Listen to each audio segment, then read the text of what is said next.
Brandon, just back to what you're saying about the state of the squad at the minute, with so many players at different stages of recovery and those that have been injured, just how difficult going forward is it to kind of to prepare for the games you've got coming? Because you've got City coming on Boxing Day, you've got Liverpool after that.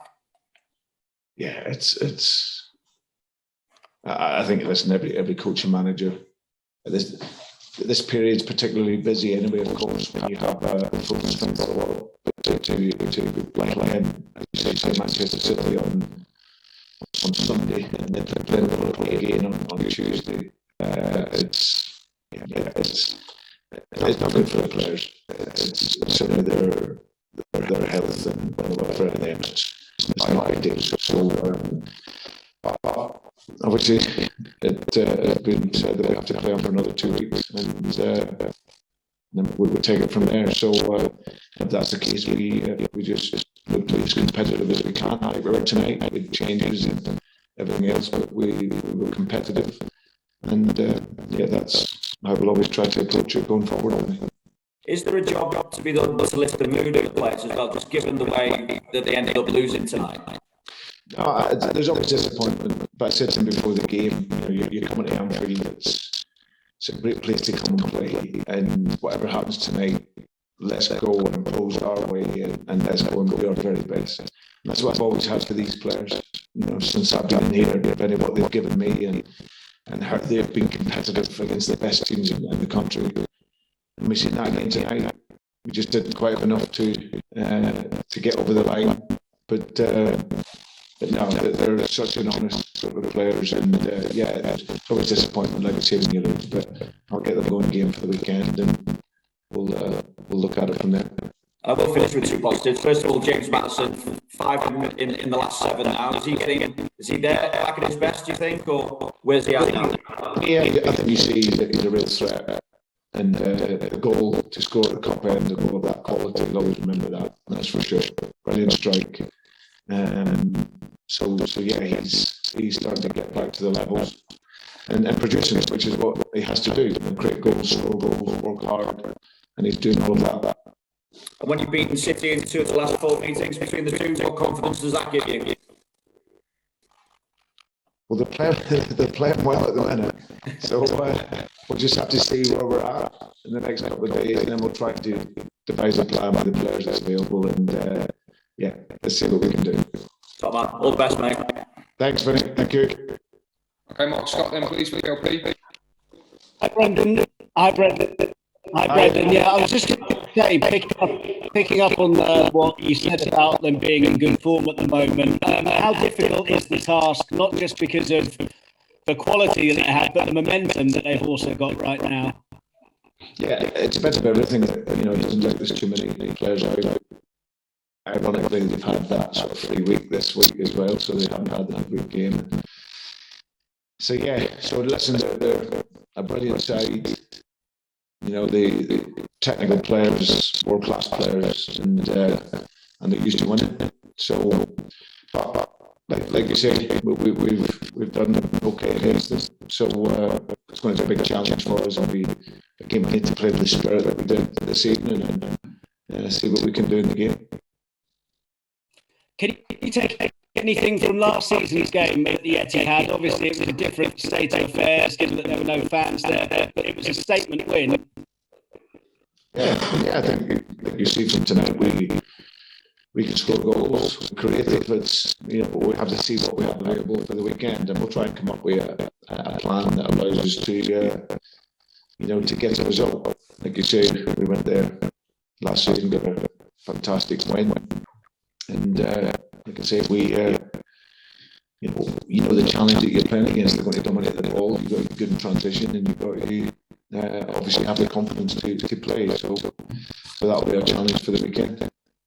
And just finally from me, is it a different challenge this season than it was, say, at that game at the Etihad last season? Manchester City evolved further, as they always seem to do. I think it's just consistency. I think that you get top players. There's not too many injuries. They can rotate and change, and they're they're playing their game. They're playing a high level positioning game. pressing, the technical ability of the team. They're virtually press resistant. They can play through pressure. And then when you sit deep, they've got the players of real intelligence to find the spaces. So you've got to have a spirit, you've got to have that courage, and when you have the ball, you've got to exploit the space that's there. Thanks, Brendan. Thanks. Thank you.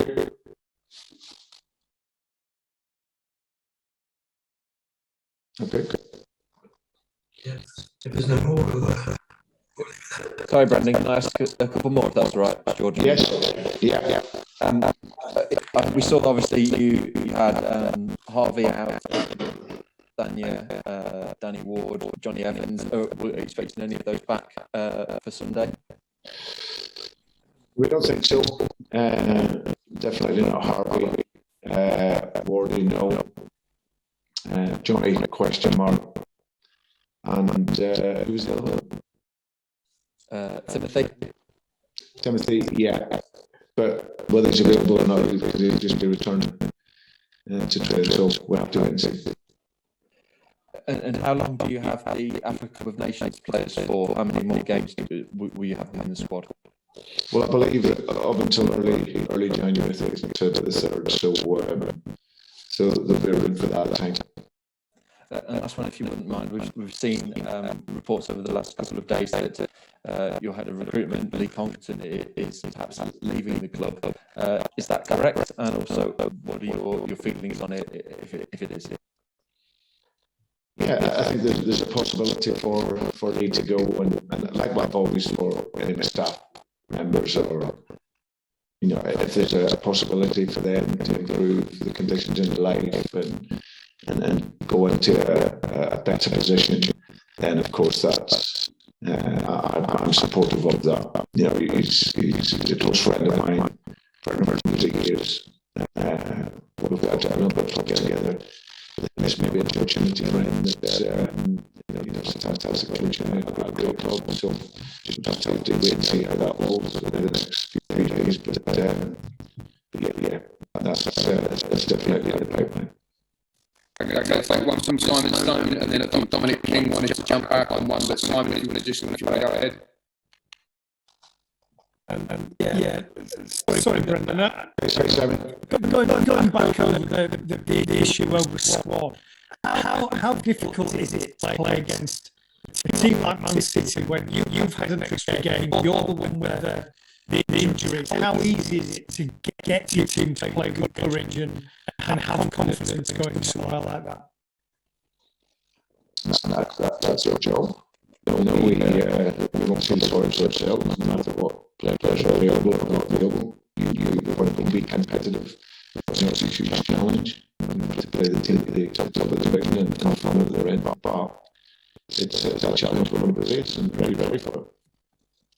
Thank you. Okay. Hi, Brendan. Just a clarification on the shootout. Could Jamie Vardy not take a penalty because he was injured? Yeah. That's why he's been our number one penalty taker. But he played the last 25 minutes, on the 30 minutes, and he hardly move, and his hamstring was very, very tight. So yeah, he normally steps up and takes them, and there's no drama, but he was struggling. Thanks very much. No worries. Great. Cheers. Thanks, everybody. We're going to draw it there. Cheers, guys. See you later.